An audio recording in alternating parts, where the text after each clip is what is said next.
Halo teman-teman, selamat datang di channel Scalping Trader. Ya, kembali saya review ya saham yang jadi watchlist trading saya untuk tanggal 23 Januari 2025. Nah, sebelum masuk ke list sahamnya, saya kembali awal disclaimer kalau saya tidak mengajak beli dan jual.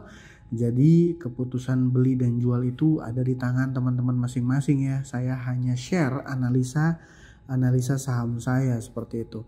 Dan ya saya harap teman-teman melakukan analisa ulang dan paham ya bahwa resiko dari trading itu akan menjadi tanggung jawab teman-teman masing-masing gitu ya. Langsung aja ke list sahamnya. Di tanggal 23 Januari 2025 saya masih punya dua saham yang saya rekomendasikan kemarin ya. Sempat saya rekomendasikan itu Brand sama Cuan. Ini saham dari konglomerasi Pak PP ya. Yang ketiga saya punya Bumi ya. Ini juga saham konglomerasi grupnya Bakri. Ya, saya lihat ada Flow. Yang keempat ada sahamnya Bapak Hapsoro ya, saham Raja yang juga salah satu anak usahanya Ratu yang baru kemarin ikut IPO. Jadi kita akan coba bahas sahamnya satu persatu. Mungkin sebelum bahas sahamnya sedikit review ya. Kemarin saya cuman bilang rekom data Brand Raja. Dan Ratu masuk FCA saya bilang pantau juga, cuman ini saya coba-coba masuk nggak bisa dapat pakai market order FAK, nggak dapet ya. Saya nggak ngerti juga nih, mungkin karena saya masuk antrinya jumlah lotnya kecil kali makanya nggak dapet ya. Nanti juga saya mau sedikit review saham obat dan juga PTRO ya. Ada pertanyaan dari teman-teman yang di komen gitu ya. Yang pertama, kenapa saya rekomendasikan saham Brand ya? Masih berulang-ulang saya mau katakan ini foreignnya masih masuk ya di saham Brand ya. Foreignnya masih masuk. Jadi saya masih firm sementara ini sampai dengan saat ini saya masih firm bahwa Brand itu ada potensi masuk indeks MSCI gitu ya. Nah, terus gimana? Kenapa harga sahamnya kemarin direkom tapi kenapa harga sahamnya itu nggak naik gitu ya? Ya harga sahamnya sendiri open di harga 9.950 dan dia sempat break harga resist ya, harga resist 10.000.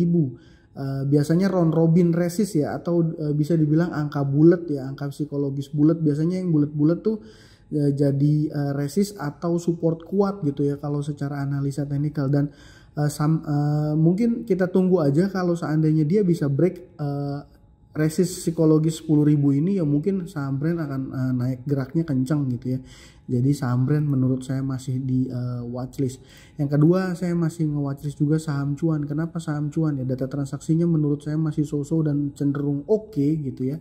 Dan ya kita nggak usah ragukan lagi, ngelihat chart aja masih naik. Dan ini saham konglomerasi dan bukan saham gorengan kriuk ya, yang mana kalau seandainya dia naik seperti ini kita selalu menggambarkannya naik seperti anak tangga lalu turun seperti lift. Ini kayaknya kecil kemungkinan terjadi di saham Cuan ya, yang mana ya paling kita masih bisa dikasih kesempatan exit gitu ya.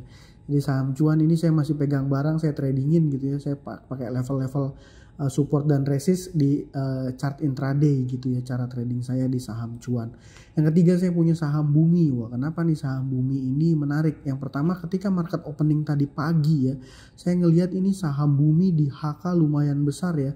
Waktu itu ketika market opening gak lama itu saya ingat buying powernya sampai 500-600 ribuan, sementara sellernya baru 100 ribuan gitu ya di sini ya. Pas tadi pagi gitu ya. Jadi saya berasumsi wah ini mau ada indikasi main, dan dia sempat, saya punya barang di satu harga 123 ya teman-teman by the way, dan dia sempat high-nya di 128 tapi saya belum take profit. Saya lihat data transaksi saham Bumi ini masih menarik, tapi ini saya nggak pom-pom ya, nggak mungkin pom-pom harga transaksinya value transaksinya aja 61 miliar. Retail mana yang kuat? Jadi saya nggak pom-pom ya, saya punya barang tapi memang di Bumi teman-teman gitu ya. Nah ini kan posisi dia saat ini nih berada ya mungkin kayak lagi ngebase gitu ya, atau lagi konsolidasi di area sini gitu ya, saya berasumsi. Terus trade plan saya gimana di saham Bumi ya? Kalau seandainya dia break 120 ke bawah saya akan out gitu ya. Saya punya average di 123. Saham Bumi menurut saya menarik ya, mungkin dia biasanya main bareng BRMS Tapi BRM-nya saya lihat hari ini nggak ada ya, nggak ada flow. Ya mostly nggak ada flow, yang volume yang terkiat juga nggak terlalu besar gitu ya. Kalau bumi volumenya gimana ya? Volumenya juga lumayan ya, lebih besar daripada 2 hari perdagangan terakhir gitu ya. Makanya saham bumi juga saya rekomendasikan untuk watchlist. Nah yang ketiga saya rekom saham bumi raja ya, yang terakhir saham raja.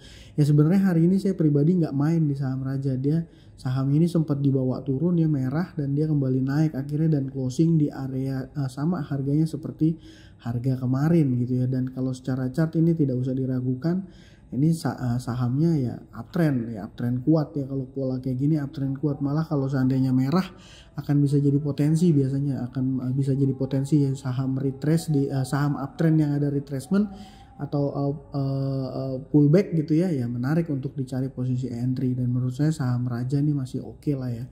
Saham DAS ini sedikit review aja. Saham DAS ini saya lihat sebenarnya distribusinya masih belum terlalu besar ya. Saham DAS distribusinya masih belum terlalu besar, tapi ini saya sih kunci dia kalau seandainya break di area 6.300 sampai 6.250 ya mungkin break area sini gitu ya. Break di bawah ini ya mungkin saya akan buang barang saya gitu ya saham DAS.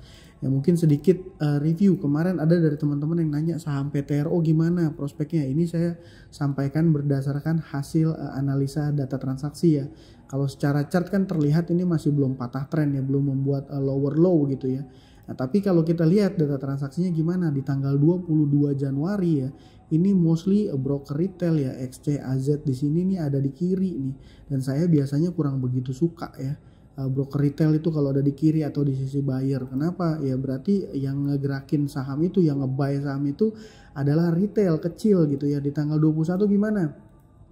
Tanggal 21 masih sama, XL, XC, PD, NI, YP, MG. Ini asumsi saya broker retail yang ada di sisi buyer. Indikasinya menurut saya kurang oke. Apalagi di saham besar ya, retail yang beli itu kayaknya kurang oke. Lalu lanjutnya gimana tanggal 20? Tanggal 20 juga masih nggak jauh beda. Ini masih ada XANH Korindo ya. PD, XC, MGXL ini ada di kiri. Menurut saya ini kurang menarik. Menurut saya ya teman-teman, balik lagi ini menurut saya. Nah, di sini masih nge-mix di tanggal 17. Lalu kita lihat chartnya. Ini saham PTRO ini kan memang uptrendnya luar biasa sekali. Tapi di tanggal tanggal 3 Januari dia ada stock split ya. Berapa rasionya ya? 1:10. Jadi harga kepemilikan 1 di split jadi 10 gitu ya. Dan setelah pasca stock split itu sahamnya terus naik kencang. Padahal sebelum stock split juga udah naik kencang ya. Jadi saya merasa PTRO kenaikannya pun masih akan terbatas ya, mungkin ya asumsi saya. Jadi yang nanya PTRO ya kenapa saya nggak rekom, menurut saya potensi dia naik masih akan terbatas karena ya setelah stock split pun dia harganya masih lanjut naik, ditambah beberapa hari kemarin ya ini retailnya banyak beli yang tadi saya uraikan, jadi menurut saya kurang oke. Nah lanjut ini saya review saham obat. Wah ini saham baru IPO, kenapa di review, kan sahamnya naik nih, hari ini naik 20%, wah keren nih gitu kan. Biasanya retail berasumsinya gitu, tapi saya melihat saya ada kecurigaan di saham obat ini. Dia kenapa saya curiga ini, karena transaksinya kurang natural, sahamnya ARA, terus yang di sisi buyernya, di net buy-nya sisi kirinya gitu, ini mostly broker-broker yang sering dipakai broker retail ya, PD, XL, CC, NI, XC. Kenapa kalau misalnya retail nggak menarik? Karena menurut saya biasanya retail itu ya jadi kasarnya exit liquidity ya bagi ya market maker, bandar atau apapun itu gitu ya. Dan yang mungkin ini perlu saya sampaikan ke teman-teman untuk berhati-hati di saham obat adalah dia crossing ya, atau tuker-tukeran barang atau netting. Ya teman-teman caranya gimana ngeceknya? Lihat aja di gross. Ini yang main broker KI. Dia beli dan jual tektokan ya. Ini 3,1 miliar lot, angkanya bulat tuh ya. Dan 277 226 ya. Jadi memang ini sebenarnya dia net sell nih. KI net sell ya, walaupun kecil tapi dia crossing teman-teman. Nah, terus ada lagi broker YJ 68 miliar value-nya ya. Dia net sell dia crossing gitu ya. Dia crossing dan ketika di net ya dia jadi seller gitu ya.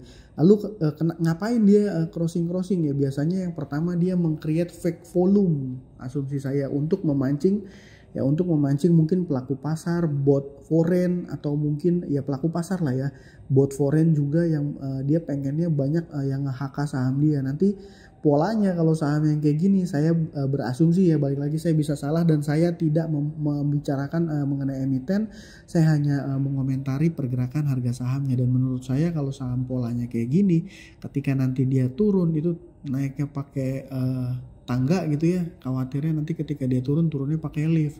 Ini balik lagi, ini asumsi. Jadi kalau saya pribadi gimana di saham obat, saya better skip dulu, saya nggak mau antri, saya nggak mau beli. Ya mungkin kalau teman-teman mau spekulasi silahkan, yang penting saya coba menyampaikan point of view analisa saya gitu ya, dia crossing gitu. Jadi ya memang masih belum banyak sih saham yang menurut saya menarik ya. Kalau seandainya bisa dapat market order di Ratu mungkin oke juga jadi opportunity. Dan mungkin saham data, mungkin ada yang nanya saham data gimana. Saham data akhirnya makan siang saya ini udah jadi floating profitnya udah sebesar UMR Jakarta ya. Ya syukur banget. Dan ya saya nggak ngejual ya, saya rasa kemarin hari ini kan dia UMA dan hari ini juga dia kembali diarahin gitu ya sama yang ngarahin MG. Nah, terus gimana? Ya saya udah walaupun dia nanti besok ini 70-80% saya menganggap ini besok dia akan suspend dan lusa open suspendnya gimana saya nggak tahu. Lusa libur ya. Ya harusnya gitu ya, nggak tahu opennya gimana, tapi saya diam aja, saya nyantai aja. Kenapa? Karena MG ada punya banyak barang ya. Kalau misalnya dia mulai ada jualan kasar ketika nanti di full call auction gitu ya, atau mungkin nanti setelah market reguler, saya akan buang ya. Saya biarin aja dulu sekarang gitu ya. Udah 60 berapa ya, 64 something ya, 60-an persen ya, luar biasa ya. Sayang masuknya kecil. Ya intinya itu, semoga apa yang saya sampaikan ya saat ini lewat video ini bermanfaat. WL saya masih ini aja teman-teman ya, semoga bermanfaat buat teman-teman yang nonton. Terima kasih, salam cuan, thank you.